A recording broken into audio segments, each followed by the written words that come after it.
everybody. Cheers. Happy Wednesday and welcome to this week's episode of Trades Lady Happy Hour.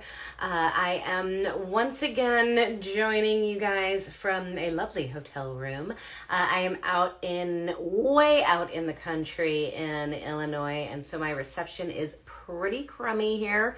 So hopefully we don't have any issues, but welcome. I am really excited about tonight's episode. For those who are new to these happy hours, this is probably our 68th episode, something like that. I should probably be keeping better track of that. But every week I meet with another amazing tradeswoman, hoping to shine a little bit of a light on all the incredible women out there kicking butt, working hard every day, making a name for themselves in very overly male-dominated fields. And these are all about sharing their stories, sharing the challenges they've had and the successes they've had, and just introducing them to you all. And so this week we are meeting another incredible woman. Her name is Angie Savage, or at least I believe that's her last name. Come to think of it, I don't know if that's her last name or just a moniker, but she's pretty badass. I have not yet met Angie, and I'm super excited to. She is a diesel technician. Went to UTI, my alma mater, so we'll definitely be talking about that a little bit. And she's been working for Cummins for some time. And so I'm super excited to meet her and hear about her journey and what that's been like, what being a diesel technician is like, and the challenges she's faced. As always, you can see all of the past episodes on my IGTV and also on Facebook. If you're a Facebook person, you can check them all out there as well. I'm going to see if we've got Angie in the room yet. It looks like she is. I'm going to go ahead and say, hopefully technology will work. Hello. Hello. How are you? Wonderful. How are you? I am fantastic. Welcome. I am super excited that you agreed to join in on this craziness. Oh, thank you for asking me. This is such a pleasure. Absolutely. Pleasure is all mine. Are you just getting done with work for the day? No, I actually, because I came back from a summer internship, I'm off of work this week. Ooh, lucky you. Yes. Nice. What kind of internship? So I am back in school for engineering, and it was a 3-month engineering internship on the deep sea submersible Alvin. Oh my goodness. Okay, we have a ton to talk about then. Yes. Wow. That's super exciting. Okay, before we get into all of that, I want to go back in time. I was telling everybody a little bit, and let me know if I'm leaving anything out on your current status, I guess, that you've been working for Cummins for some time. You were a UTI grad. But let's go back a little bit in time, and then we'll come forward to what all we're doing now. But how'd you get started in all of this? How did you end up on this path you're on? So when I was, I think, a junior in high school, I went to the Drifting World Finals that are in Vegas every year. Okay. And I just went with a group of friends that were really into automotive, and I fell in love with it. That night, I wanted to know everything. I wanted to be as close as I could, and something woke inside me, and I just knew that that's what I would do the rest of my life, is some kind of engine work. I love it. So drifting is to blame. Yes. All right. And you were in high school at the time, yes? Yes. So did you enroll in an auto shop program back then, or was this just like a dream idea and then you had to wait on it? Was it something you did like right away? It was. So I started, the friends that I went to the event with went to a specialized high school for that. Okay. So I tried to join their auto program, and I only made it to a couple of their after school classes before the teacher kicked me out. Why is that? Were you a troublemaker? Nope, just didn't think I was serious. Asked me to leave. So I ended up joining the automotive class in my high school, and we have a hot rod club. We were building a Model T, and from there I took one class that year, and the next year I took 4 automotive classes and just haven't stopped. Nice. Very cool. So the one that kicked you out, that's crazy. So that was like an after school program? Is that Yeah. interesting? Do you I mean, I don't want to ask point blank, but do you feel like it was because you were a girl? Yes. 100%. Pretty sure it was, yeah, I was just seen as a distraction. I didn't know anything yet, so I was constantly asking questions and trying to get my hands on stuff, but Yeah, it just was misinterpreted, I guess. that's unfortunate. Yeah. I find that so often with newbies coming into the industry in general, male or female. It's like, we don't know anything yet. How are we supposed to know anything yet without asking questions? And then we get shamed for asking questions. Yeah. It happened. Unfortunate. But thank God your high school had a program and you were able to do that. Yes. Very cool. And then how did you wind up choosing UTI and what was that experience like for you?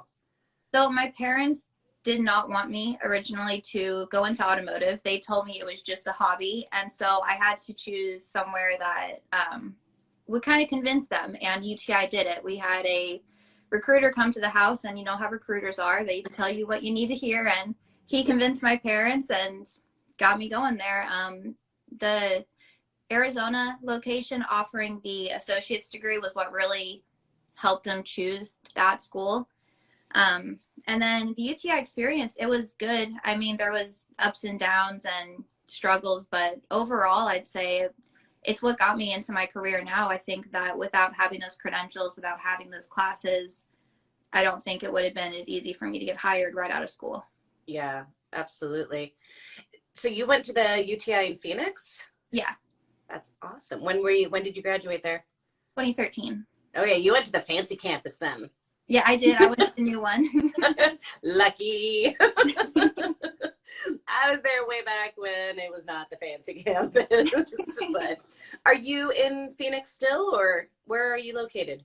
No, I live in Portland, Oregon now. Oh, nice. Very cool. Love Yeah, Portland. I do too.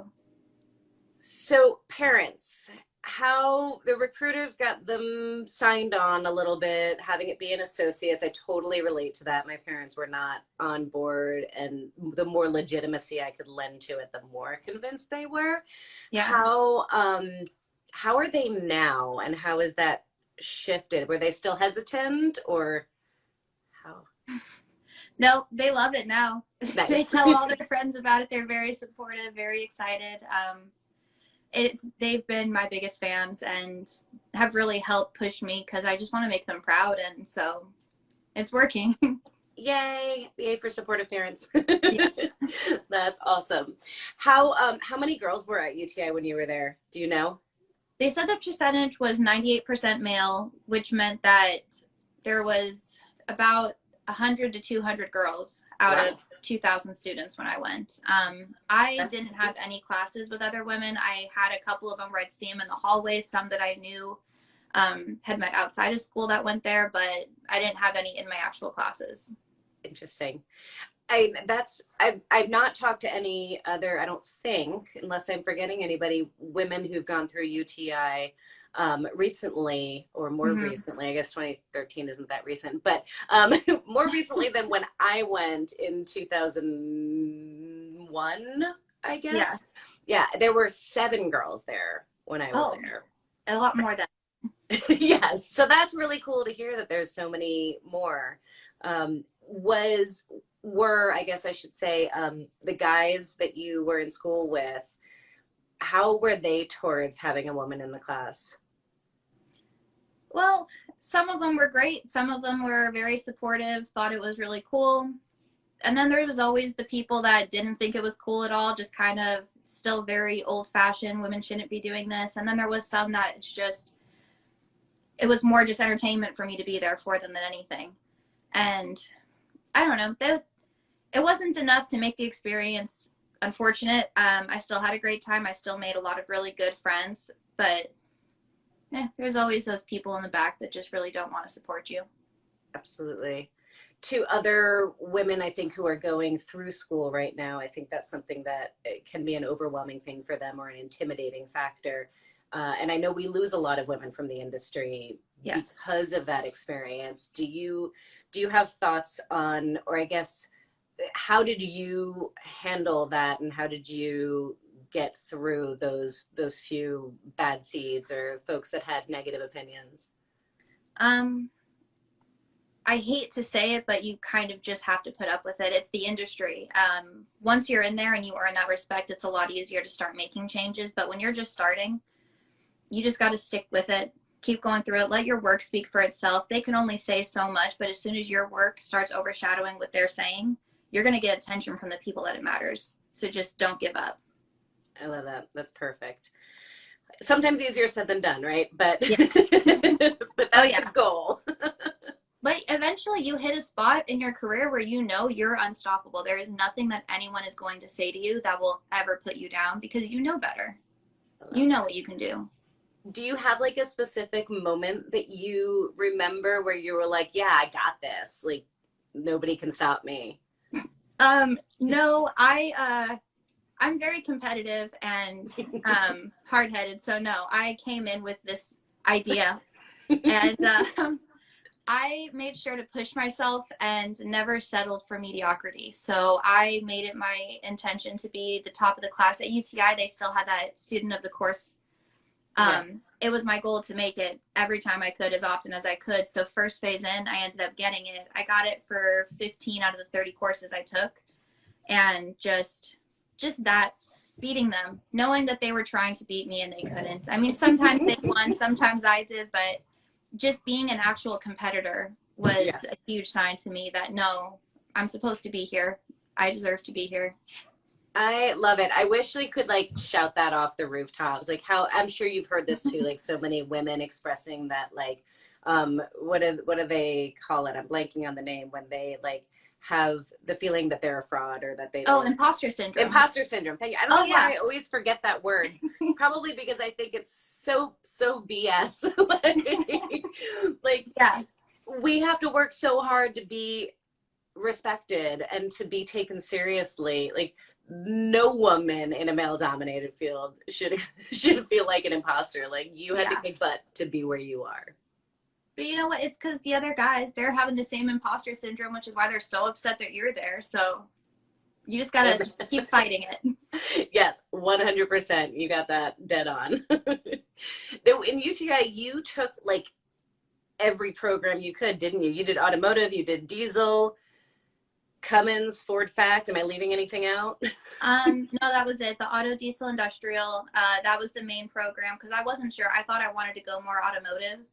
And then the Ford program I took, I really liked actually because the electrical classes they have there, the way that they teach the wiring diagrams and how to troubleshoot based off the diagram first has been by far the most influential classes still. I second that. Amazing program.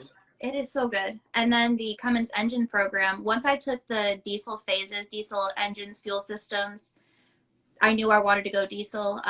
It just, even the difference in the teachers and the other students was pretty significant. You could tell that they were a lot more welcoming. And just the sheer size of the equipment, being smaller, being a girl, there's a lot of stuff that's a lot harder to do because of our size and strength. But with diesel, everyone needs the equipment. Everyone needs the extra help, the larger tools, because it's bigger stuff. No one's going to be able to do it just That's interesting. That's a fabulous point. Like I never thought of it that way. I would have assumed that diesel would have been worse for women getting into because of the size, because of kind of, the reputation, I guess, in my mind of what that would be like. But what a phenomenal point. Like everybody needs to use specialty tools and equipment to do that. That's fantastic. So it was a total difference in the students and the teachers when you went into that program. Yeah. A big difference. The teachers were a lot more encouraging. I had one teacher in particular and it was the truck brake class. And when we would split up into groups to work, he would always try to put me by myself so that I would have to learn how to do this stuff by myself. So I would take off these big semi-truck tires using just pry bars. I would learn how to take the brake drums off using my body versus having another person there to help me, which it sucked. I struggled and it was embarrassing and I'd get really gross and sweaty, but it worked because now I still know how to use my body and use what I have to be able to do the same thing that they can do. Did you know at the time that he was doing it in a to be supportive, or did you feel like you were being singled out? No, this was a very supportive teacher, and I could tell, and I think he even talked to me about it, that, hey, I want to, like, I'm going to push you. He recognized I wanted to be pushed. I wanted to be challenged, and he gave me that opportunity, and I'm very thankful for it. That's awesome. I love it. I'm intimidated by Diesel. Like, I give mad props to anybody, male or female, but particularly smaller of stature women who get into Diesel, because it's intimidating. It's big, it's scary, it's huge. Like, I do automotive Diesel, but that's a whole nother game. It's so much fun. There are certain pieces of equipment that I'm underneath, using my arms and legs and everything I have, and cussing and yelling, throwing tools out from under buses. I mean, it has some moments that it is very difficult, but you adapt, you figure it out. I feel like mechanical things respond better when we curse at them, so They do. they like being abused. Yes. So you went through the Cummins program. You got hired right out of it. Is that right? Yes, I was offered a job a couple weeks before graduation. Nice. Is that part of the Cummins program? Like, I know for BMW with me, it was like part of the deal. You kind of got a job as long as you had good grades. You got a job like right out of the program, or was it? No, it wasn't like they set you up with a specific Cummins dealer that you knew you were going to go to. We had just had a job fair, and they had the two different locations. They had Las Vegas, which is where I'm from, and then they had the Northwest branches. Okay. And my goal was to go to Portland, which I actually got hired on in Renton, Washington.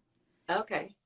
So that was something I did through the school. I got the interviews, but then worked with them on my own to actually do the interviews and then get the job offer. Very nice.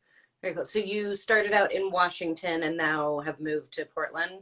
I also was in Las Vegas for 2 years. Okay. So this is my third branch and like my third or fourth role. Okay. Yeah. And never any looking back, never any like question whether you did the right thing with Cummins or Diesel? No, I know that everything I've done up to this point in my career has been exactly what I needed to do. And I think the next couple steps that I'll be taking are where I need to go as well.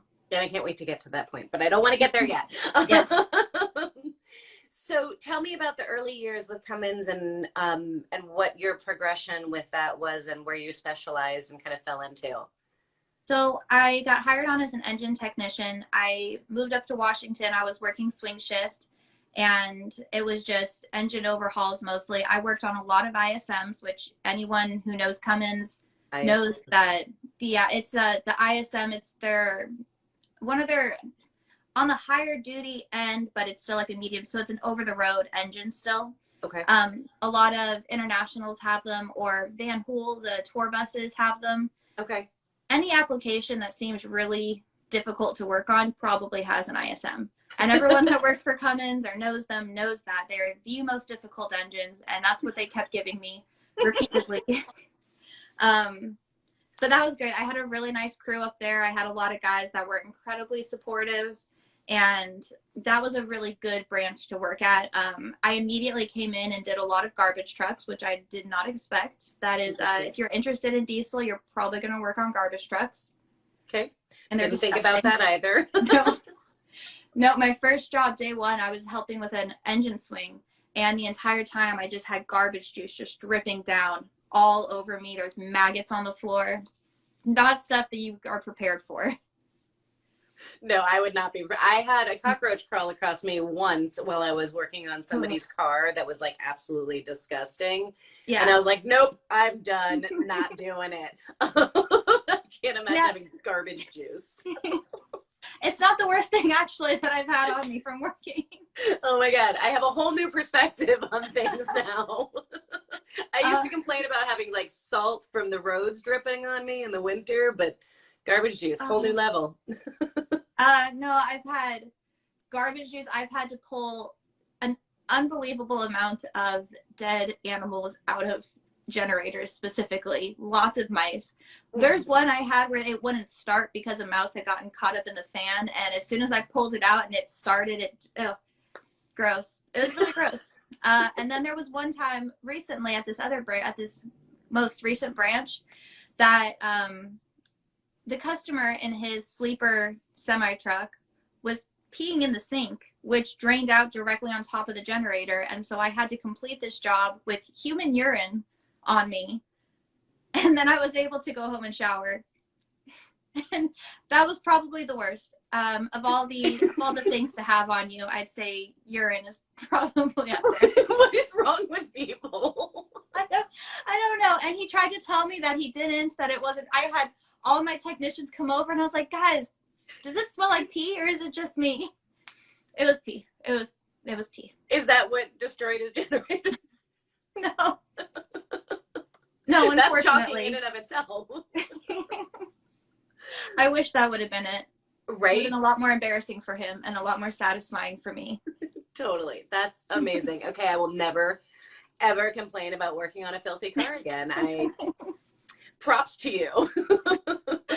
Thanks. I think you win, hands down, when sharing like the awful stories. That's crazy. Okay, so started out doing engines on garbage trucks. Where you made a switch over to the electrical side at some point. When did that switch happen, and was there a reason for that, and pros and cons on the two different sides for you? Yeah, so I worked at the Renton branch for about 6 or 7 months, and then I moved back to Vegas, which is where I was from, and I started at that branch also as an engine technician.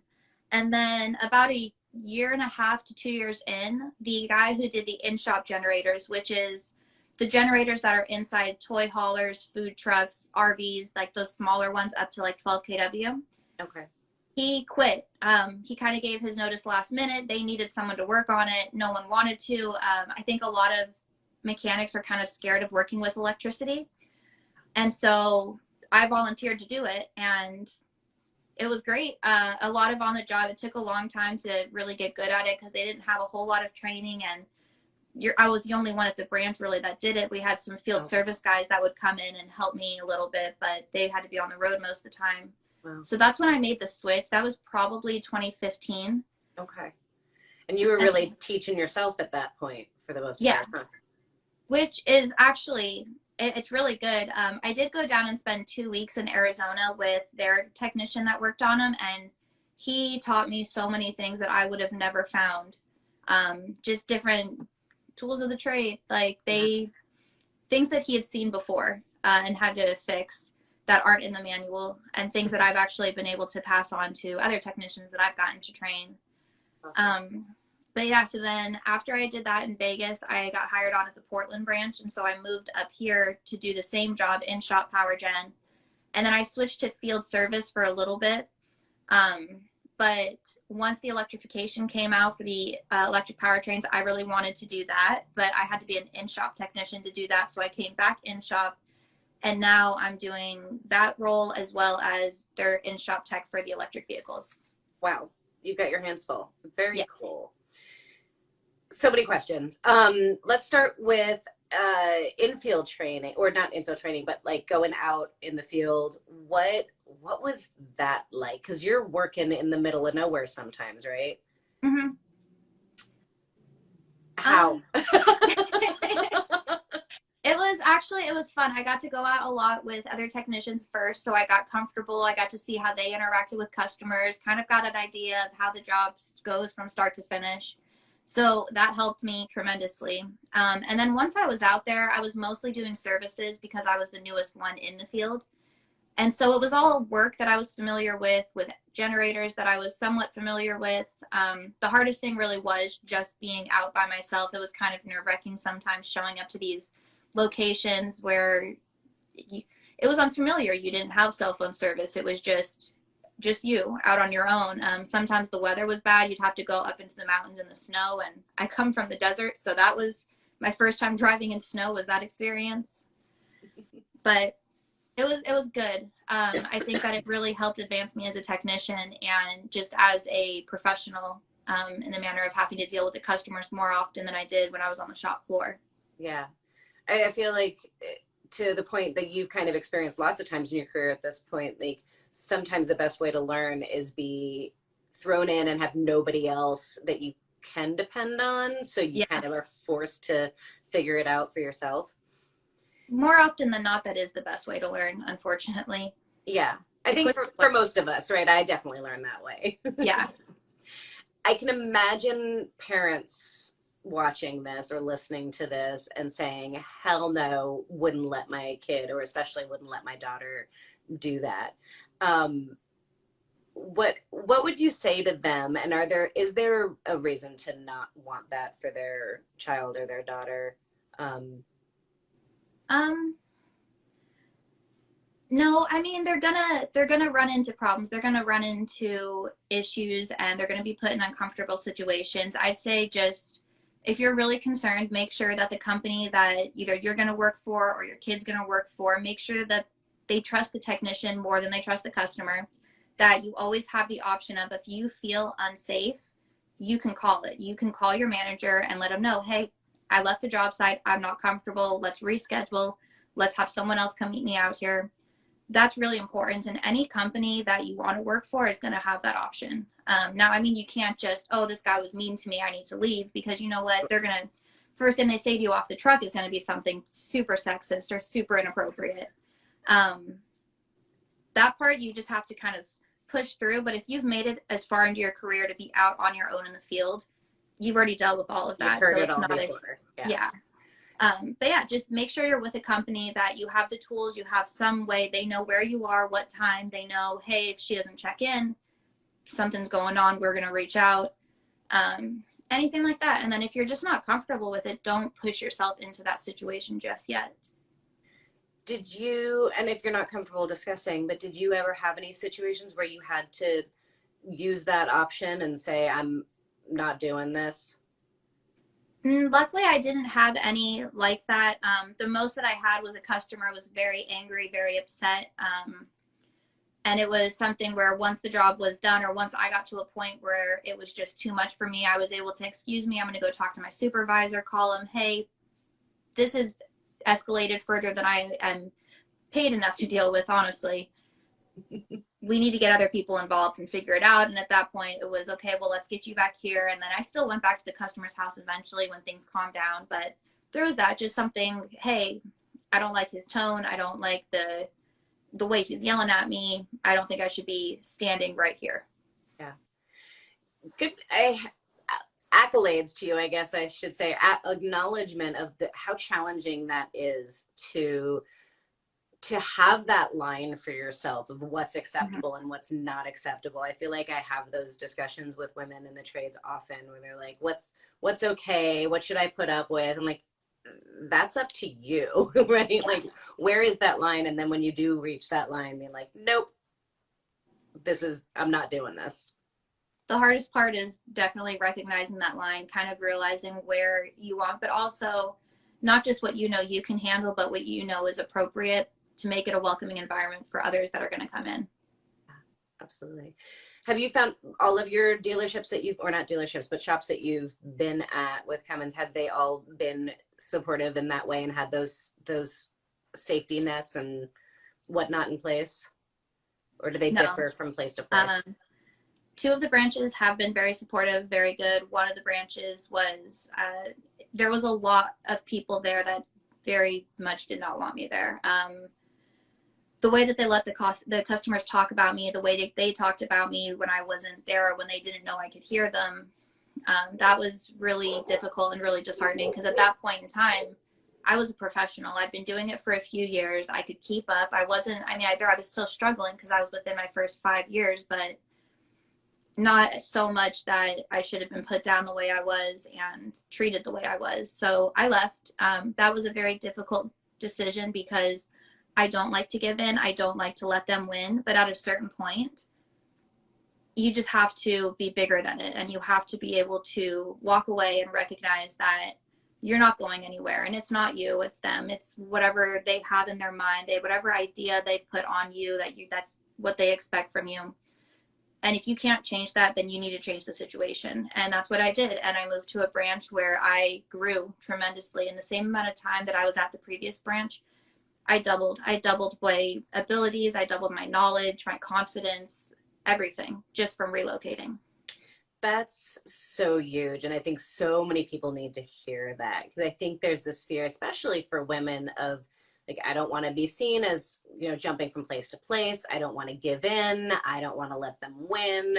I'm gonna prove myself and all of that. And I think there's just a fear of that people have of leaving, or like the scarcity of, well, I may not be able to get another job somewhere else. Yeah. So that is, I think, so key for people to hear. Like, yes, you're going to put up with crap, but stick with the place as long as it's beneficial for you. And when it stops being beneficial for you, go somewhere else. And it's not a bad thing to do that. And even when it's not them mistreating you, I think that's something a lot of people don't realize, and not just females, anyone in any role. Yeah. What you said, when it stops being beneficial for you, it's time to leave. If you don't feel like someone is helping you move to the next level, if you feel like they're holding you back because they want you in that role, yeah, you need to leave. You need to find something bigger, go be bigger. Yes. Hey, cheers to that. So working on the electrical side, doing all of the, so you're doing full electrical powertrains, right? Yeah. That's got to be fascinating. It is. Tell me about it and what you enjoy about it. Everything being electrical, and just, I think electrical troubleshooting is the most exciting because you can't see the problem. It's, something should have voltage, or there should be power, something should be operating, and it's not. And you got to figure it out, and you're never going to physically see it. I mean, unless there's burnt up wires or something broken, right. But right. I love using the wiring diagrams and looking at them and being able to, okay, well, these three wires, like these three systems aren't involved with it at all. Don't worry about it. And crossing it off until I have a small little area that I'm like, the problem is here. And then just trying to get to the point where I can control it. And then once I can make it happen when I want it to, it's just, it's so easy. It's complicated, but it's just simple. And those are my most satisfying problems to figure out. I totally get it. I think people are terrified of electrical, and I think people are definitely terrified of hybrids, and they're terrified of electric vehicles. And I think there's a ton of opportunity for new folks to get into the industry with all of these changes that we're seeing. But yeah, I'm with you. Electrical's fun. I like the challenge of it. As long as you just understand that the electricity is always more powerful than you, that you think you know everything and you think you have complete control of the system, but just don't ever lose that little sense of like, oh, this could just zap me any second, because it happens. Yeah. Sometimes a little bit of healthy fear is a good thing. Yes, it's very necessary. As long as you have just a little bit, you should be fine. Just know what not to touch to get hurt, and respect it. Respect electricity.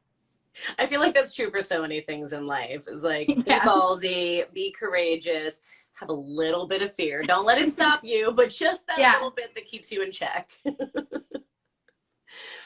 I love it. So, okay, oh wait, before we move on to current stuff, I wanted to talk about training. So you said that you've been able to train some folks.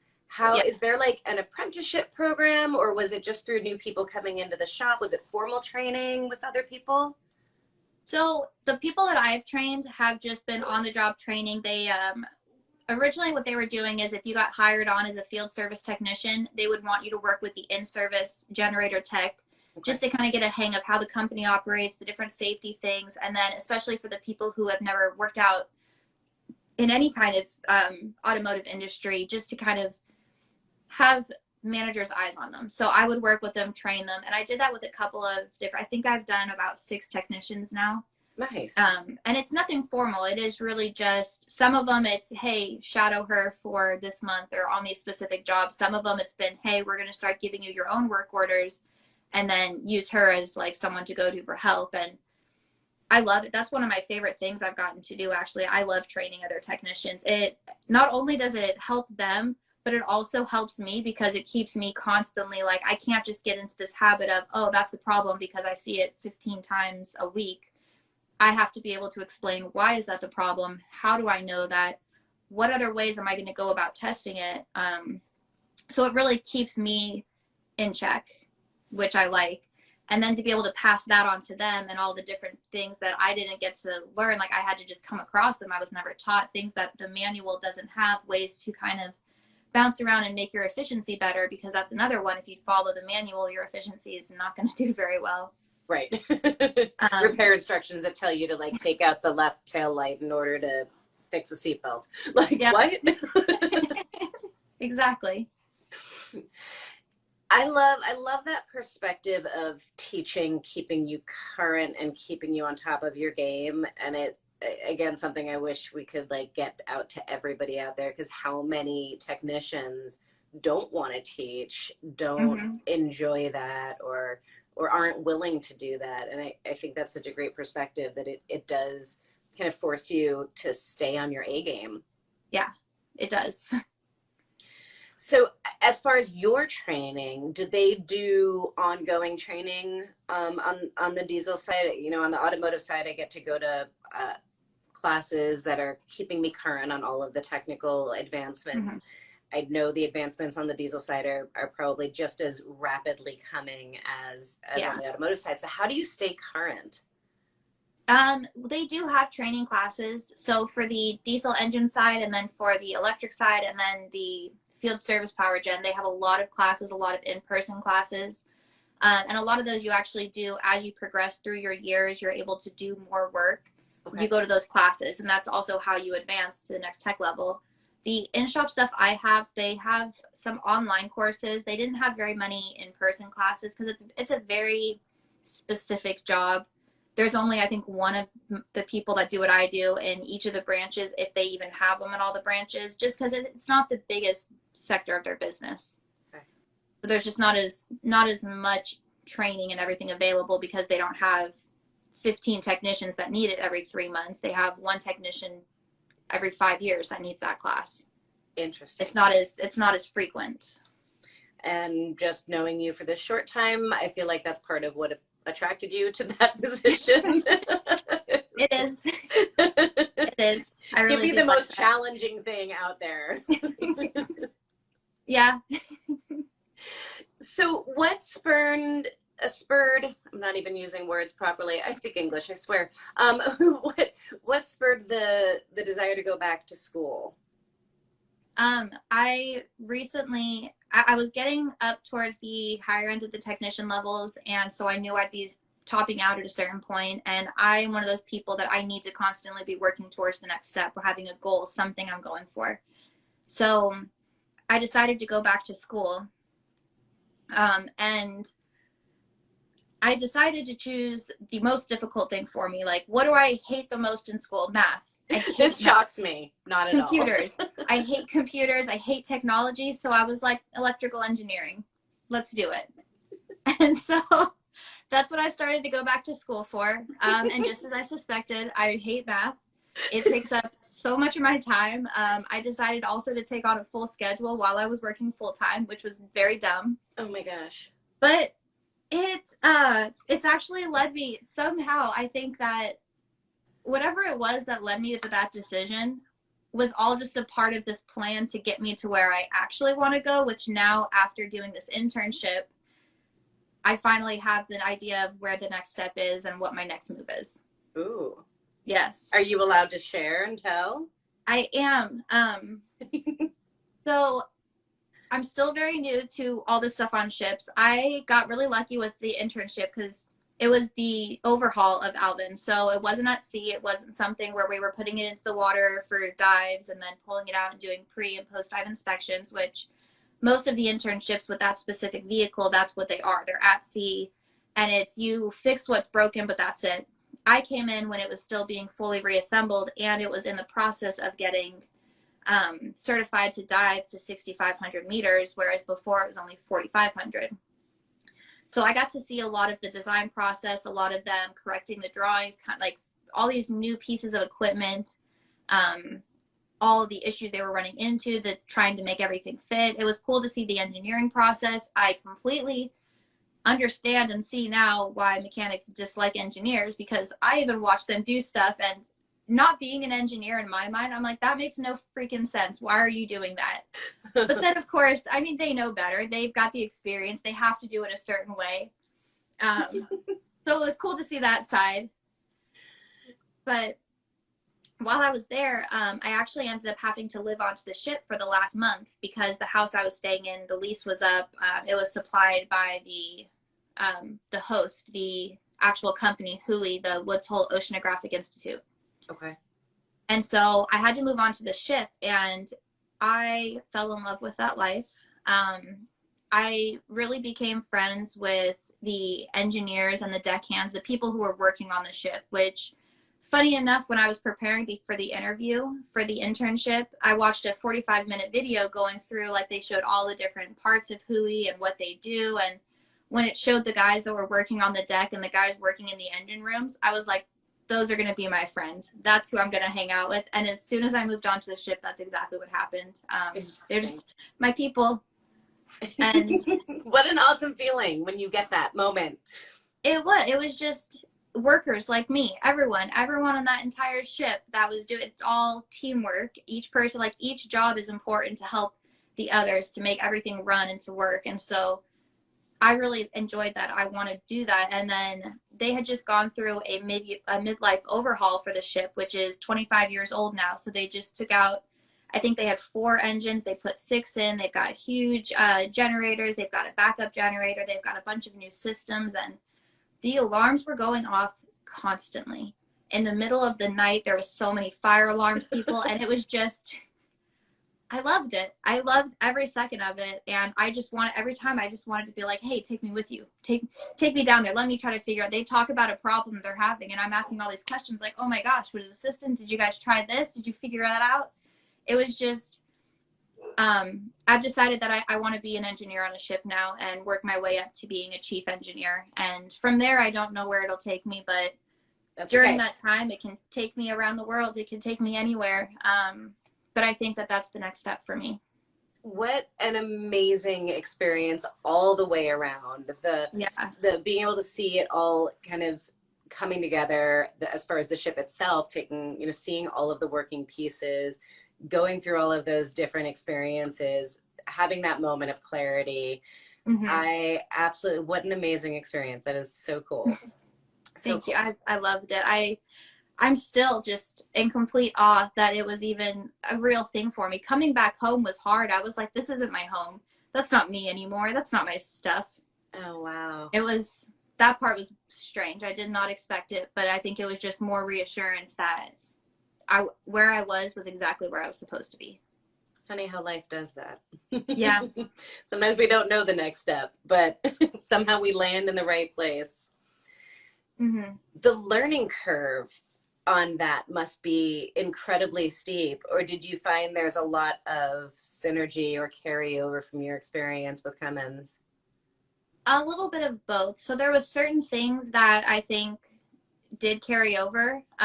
There was a lot of stuff that I understood because everything that was ocean related is all brand new to me. I've never had to worry about the outside pressure on equipment, which when you're that deep in the ocean, it's a big deal. So there's a lot of stuff like that was very new, huge learning curve. But luckily every single one of the people that was on that Alvin team, they all came from different stuff. Some of them had electrical backgrounds, some of them had mechanical, some of them didn't even have engineering degrees and were commercial divers. Or there was one girl that she had an electrical engineering, but she came from defense contracting and she was doing this. And every single one of them had their own talents, had their own level of knowledge, and they were all willing to share it, not only with me, but with each other the entire time. You could ask them any questions at any time, and as long as they knew the answer, they were going to help you out. And so that was huge. Without that, I don't think I would have been as successful in the program as I was. And even then, I mean, a lot of the work that I did with it being an overhaul was just manual labor, was just, you know how to connect this electrical stuff without blowing yourself up? Get at it. And that's what a lot of that stuff was. Building different lines for different systems and a lot of mechanical work, which was fine. I loved it. Yeah. The whole thing was like a giant vacation for me. Hey, when you love what you do, right? Yeah. And it is, I would imagine, the carryover of like knowing how to diagnose, how to break systems down, and just like the thought process around it, even if you don't know exactly the thing. Like, knowing how to approach a problem regardless of what it is probably, I mean, it carries, right? Working on different types of vehicles, working on a Oh yeah, bus versus a car. It's all the same stuff, kind of, just it's all different layers nuts of and bolts. complexity. Yeah, it's all Yeah. nuts and bolts. Exactly. I think that one of my biggest problems is that I'm very by the book to a point. I do like to know how something works before I get into it, have a plan, follow what the instructions say, kind of go through that when I'm starting out. And Sure. when I don't have access to that information, I kind of sometimes panic and I lose that confidence in myself. Like, you don't know what you're doing. This is not the same equipment you always work on. And so this experience really pushed me out of that comfort zone, because this was one sub. That's it. There's no other models. There's nothing. The drawings don't always match. So there was a lot of times where it was like, I really had to like step back and be like, you know what you're doing. You can figure this out. And then I did, because that was the only other option. I mean, other than quitting, which you can't do that.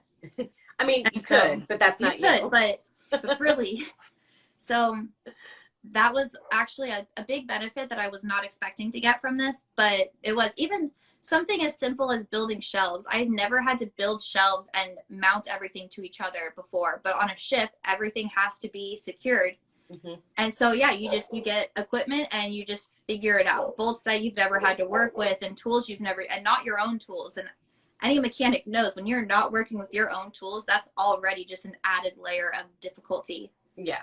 It's unfamiliar, and they don't use power tools, which was really frustrating. They had a couple. They had drills, and that was about it. Wow.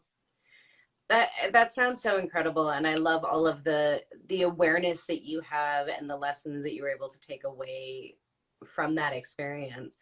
How long was the internship for? 3 months. Okay. Intense.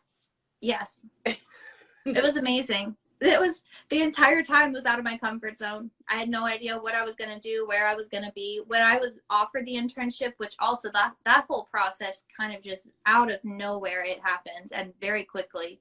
Tell me about that. How did that happen?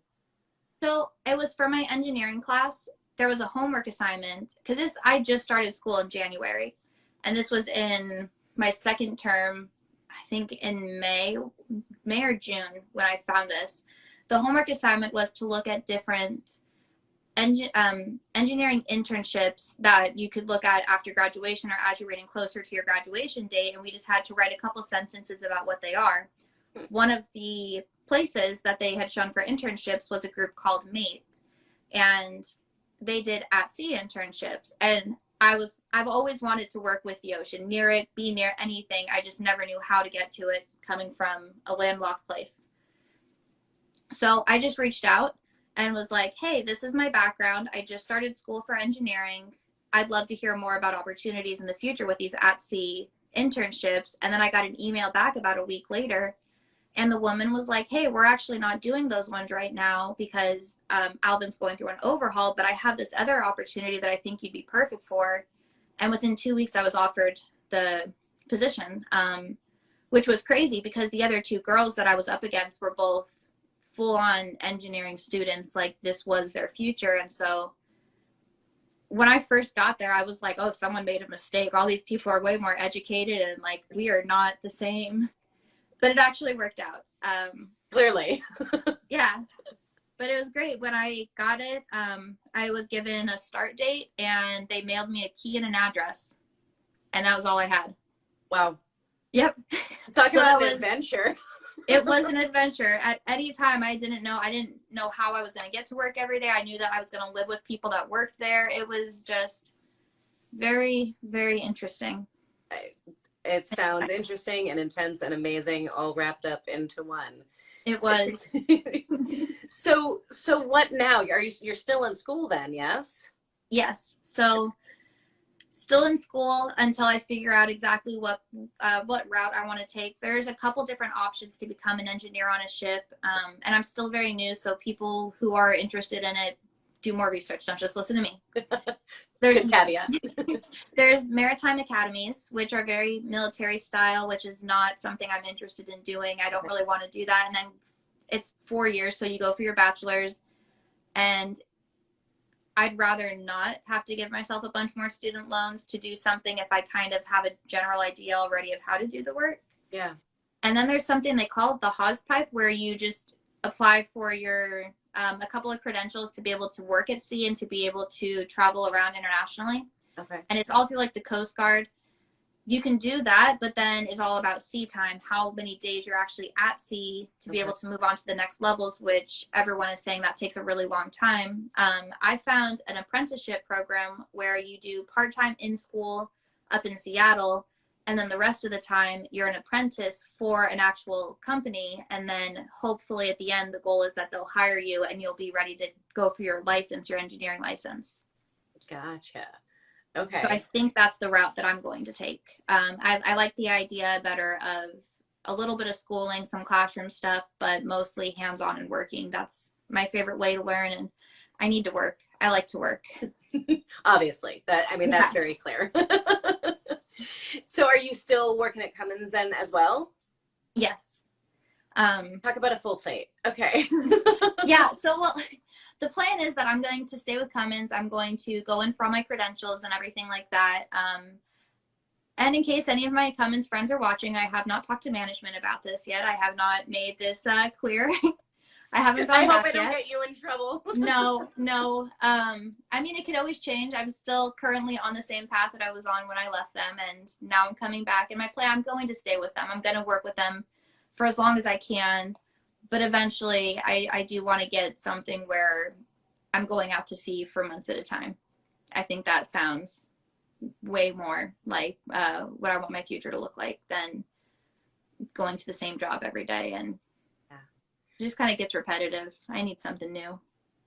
I can relate to that. I think especially, and you've managed, it sounds like, to keep it varied within even the same line. But I found my time to move on from like BMW, for example, was Mm-hmm. you start seeing the same problems over and over again. You're working on one line of things, and at some point, like I needed that, like I need a new challenge. I need Yeah. something totally new to learn and push me and challenge me and get me outside of my comfort zone. So I totally understand that. And to your point too, like you said, when it stops serving you, when you have kind of gotten the most out of that experience as you can, Mm-hmm.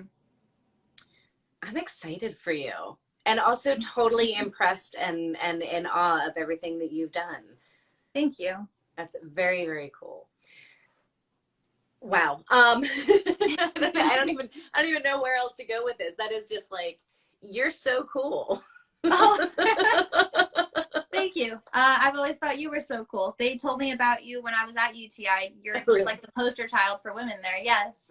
So they did. So I'd heard about you. So when we started following each other on Instagram, I was so excited. I was like, oh my God, it's my hero. She Aw, well knows I now exist. now you are my hero as well. I'm Thank I'm you. so excited for your future and where this adventure is going to take you, because I'm sure it's going to take many turns over the coming years. But I I hope so. have no doubt that you will be successful at wherever it lands you. Thank you very much. So we have like 7 minutes left in our hour. Is Mm-hmm. there anything we haven't covered yet? Wait, there is something we haven't covered yet. You do like powerlifting, don't you? Oh, I do. Yes. Like just to add to her coolness factor. Yeah. How did that happen? Did it start out like just a wanting to be able to handle heavier stuff better, or like what was that? What was that all about? So a couple of things. A part of it was motivated by work. I noticed when I was working out, because I had been kind of lifting beforehand, just working out somewhat to stay in shape. You know how your Yeah. body, like if you're moving it in all the wrong ways all day long, it's going to wear down eventually. And so when you work out, you kind of know how to brace, where to put the weight, how to move it. And so that was helping already. And then in 2016, I had actually gone through something pretty traumatic, that kind of life altering kind of thing. And I needed something to help my mental health. And something healthy was weightlifting. The gym that I found had a lot of very strong, inspirational women and very empowered women. And I was just inspired by them. It was crazy to see these girls who, if you saw them on the street, you would never lift the weight. Sorry, that they'd be able to lift the weight that they can. And it was just so cool. And it is such a mental a mental sport. It's very much like, because everything you're just, oh, I can't do this. There's no way I'm going to be able to lift that. And you just have to fight past it. You have to be able to control your thoughts, turn your brain off. And I got lucky with finding the gym that I did and having the coaches that I did, because I've gone through 2 coaches and both of them have just helped me in such tremendous and incredible ways. And so weightlifting I'd say weightlifting saved me from dealing with things the wrong way. But it really does help with work too. And competing is fun. Who doesn't want to just compete all the time? You're not competitive at all. Amazing. I love how many life lessons come out of that too. Like that it wasn't just about working out. It wasn't just about pushing yourself. That there's so much more that translates outside of it, and life itself, like both at your job and with weight training and all of the rest of it. It's not just about the thing you're doing. It's about all of the rest of what you're learning from it. Mm-hmm. It breaks you mentally over and over again. And each time you're stronger, you handle it better, you bounce back faster. And anyone that's ever done anything that they're really passionate, anything that they've fought years for, really push themselves past their breaking points, they understand that. And it's hard, but winning that, not even winning the competition, because that I'm nowhere near. Winning my own thoughts, winning back who I want to be, what I want to do, and knowing that I can do it, winning back that confidence, that's incredible. Beautiful and perfect. And I maybe don't even need to ask this last question, but it's where I like to always end. So if there's any other things you'd like to add to that, because that is such perfect advice. The question I always ask is, if you got the chance to talk to the younger you or somebody else like you out there, what are your biggest pieces of advice to them? Never stop. Never give up. Never let other people control your future. Just do exactly what you want to do. And when the way you're doing it stops working, adapt. Find another way, and just never stop pushing yourself, because it is always going to be worth it. Perfect. I love it. You are incredible. I'm so glad that you said yes to doing this. Thank you. It's been a pleasure meeting you, and I'm really excited to continue following your journey. Thank you so much. Absolutely. And I am grateful for everybody else who tuned in to watch this. I hope you've enjoyed meeting Angie as much as I have. Make sure to go check her out and give her some support as well. And you can go back and listen to this all over again repeatedly if you want, for her wonderful words of wisdom. It'll be on my IGTV tab. You can, of course, check out all of the other episodes there as well. Make sure you come back next week for another awesome woman that you'll be introduced to. Angie, thank you. Thank you, thank you, thank you. Have a fantastic rest of your week off. Is that right? Yep, actually I have class in 2 minutes, so I'll be doing that. All right, well, good timing. Have a great time in class. Have a great rest of your week. You're phenomenal. We will definitely be in touch again. And to everybody who watched, thanks so much for tuning in. Be good to yourselves. Be good to one another. And we'll see you later.